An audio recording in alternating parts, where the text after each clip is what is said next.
Welcome to another edition of Business Today, the first one for 2021. We, the team here at Channel I and Business Today, greet you for this new year and wish you a productive and prosperous new year. Now, of course, 2021 brings about new set of opportunities, new set of challenges. Because of last year, I think it was a tough year for a lot of the business community. We hope and actually wish you that 2021 offers you many more chances to grow your businesses, start out and flesh out your ideas, and of course, best of luck for 2021. With that, we will start today's edition and get into the segment. We have a great segment planned for you. If you have some wealth, if you have acquired something along the way in your businesses or in your professional life, you want to invest it. To get this advice, we have brought on an industry professional, a familiar face to Business Today viewers. We have brought on the Chief Operating Officer of NDB Wealth Management Limited, who he is, and about him, I think a lot of you would know, but it is always useful to get those information at first. So we'll have some background on him before we chat with him.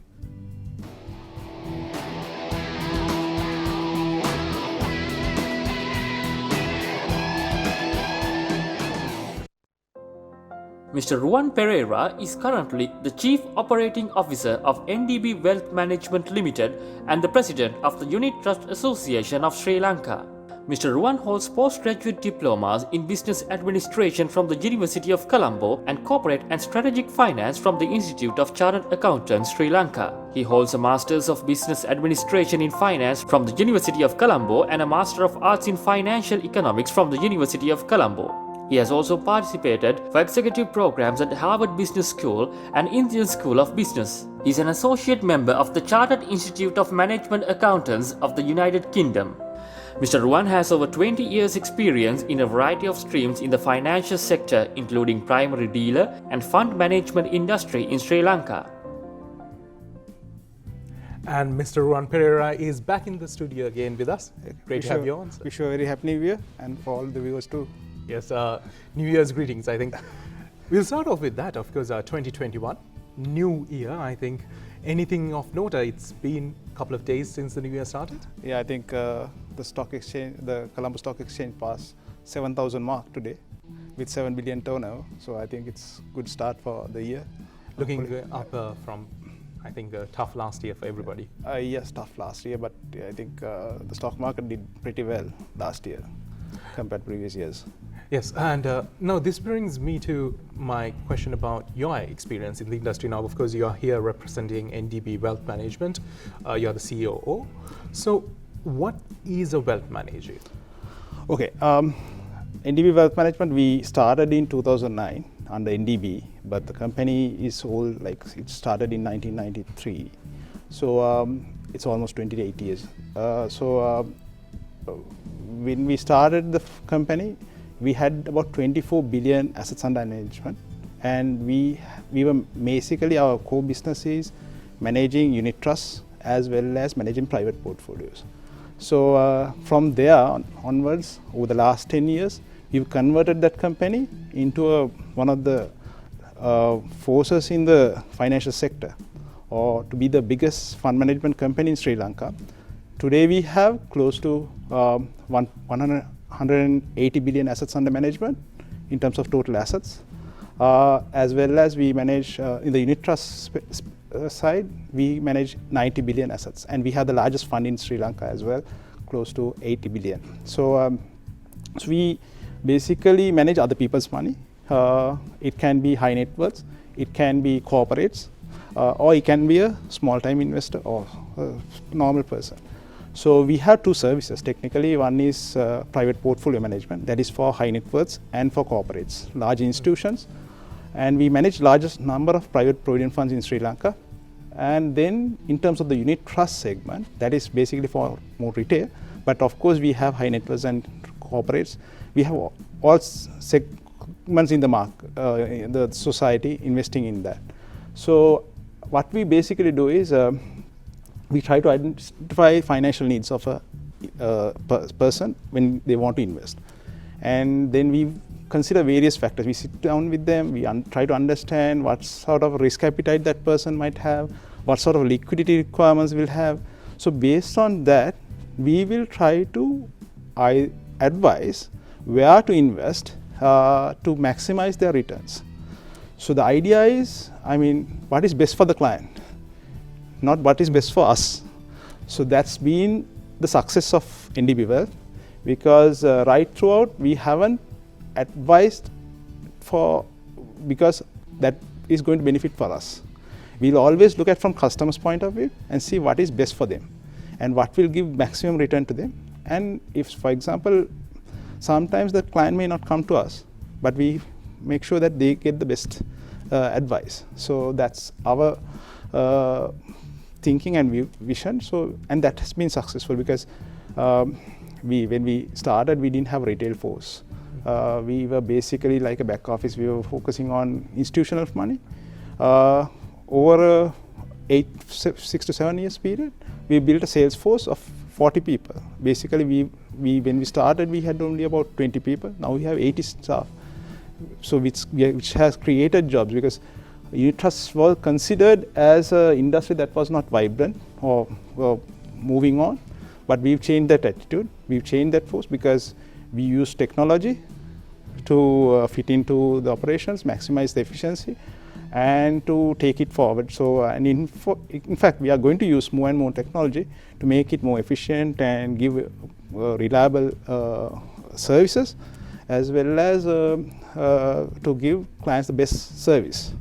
That's the vision. So, in terms of, our track record has been is evidence for what we have done for clients, because more and more clients come to us. I think success is shown through the people who are happy with their service. Yes. So that is a great thing to say. Now, of course, you mentioned about a little bit of example where someone who comes in, you look at their circumstances. Say it is a mid-level businessman who has, somewhat doing all right now because he doesn't have to concentrate on the business. All his money isn't going back into the business, and he wants to invest. And he comes and sits down with you. What are the things that you ask of him first? Okay, the first thing is we say what is his objective? What kind of a time horizon they want to invest? They are looking at first thing. Say maybe you have X amount of money, say 1 million rupees. We will ask, if you park that money today, how soon you want to take it out? Maybe it's 1 year, month, whether you want to take it in week, 1 year, 5 years, what kind of time horizon you look at. The second thing is the most important factor is the risk, right? Because a lot of customers, a lot of investors who come or who will want to invest, will want to have the maximum return that is possible to be taken. So, and especially today's environment, very difficult to get double-digit returns, 10% and above. So because currently interest rates are low. So people always will ask, okay, can I get 10%, 20%, 15% return? So then the question is, what kind of risk you can take? Okay, because if you increase your risk, there's a possibility of getting higher returns. But if risk comes down, then the returns also comes down. So that has to be enough. For example, you might want to have 15% return at these current levels. Yeah. So the second question I will ask, if you put that 1 million, would you want to have the same 1 million, or if it comes down to 900,000 or 700,000, can you afford to take that kind of risk? So the common answer is no, I want to have at least that 1 million that I've invested. Because the Sri Lanka, and especially in the Asian countries, what's common is they want at least the capital that they have invested, they want it back without getting in return. Yeah. So the most important thing is to understand. So because sometimes some people might say, okay, I want to invest in the share market. But the first thing that you ask is, okay, if you invest in share market today, if it comes, what you have invested comes down, whether you are capable to absorb that kind of risk, then if you can afford, then we can discuss about what kind of risk that you can expose. But generally, most of the time, Sri Lanka, it's always they like to preserve the capital and on top of that risk. So we offer most, and that's why our money market fund is the most popular fund with 80 billion. So investors will want to because it's relatively, it gives close to a fixed deposit return, and you can withdraw anytime like a savings account. So that's more comfortable, Sri Lanka. But if you want to move up from that, then we can discuss with other options. Of course. And talking about the services you offer now, because you mentioned about the money market fund, you mentioned about the technologies that are actually being involved in the services. So what type of technology have you incorporated? Well, in terms of the fund management industry in Sri Lanka, we have used technology. At the beginning itself, we got down a good system, international system that is used by foreign fund managers. So that is one of the best systems in the world. So we are using that to make sure that the clients get the best service and make sure that the transactions and everything is recorded perfectly. And in addition to that, we are moving forward.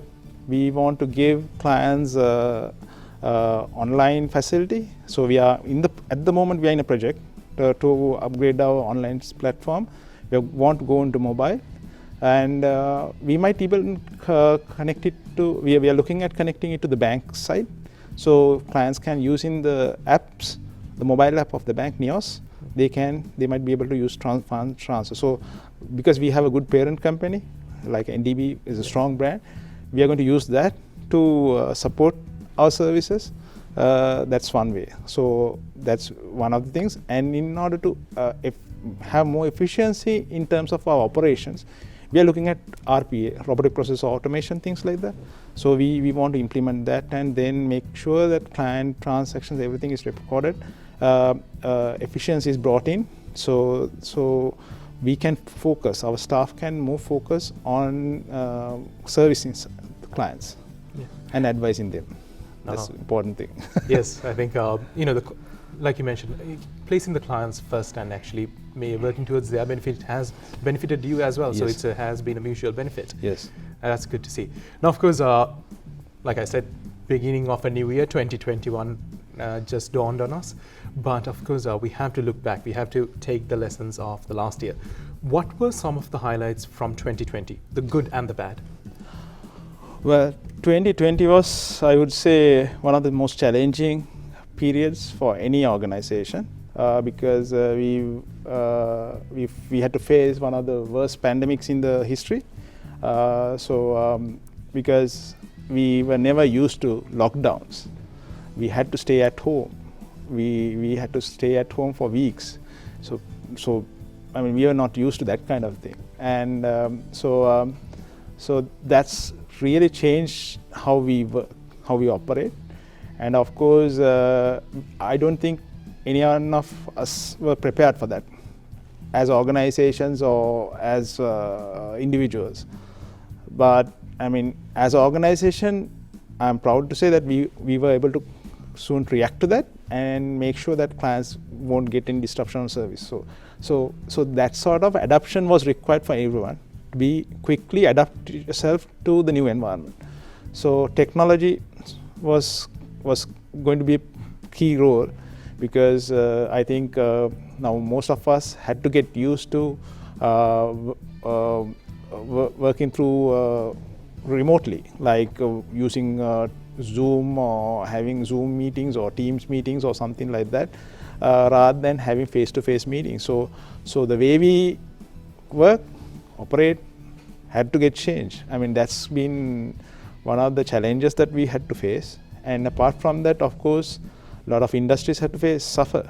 I mean, you take the hospitality industry, you take the hotels, you take transportation, you take even healthcare, because people couldn't go to hospitals and there was some sort of struggling, and manufacturing exports. So things like that change.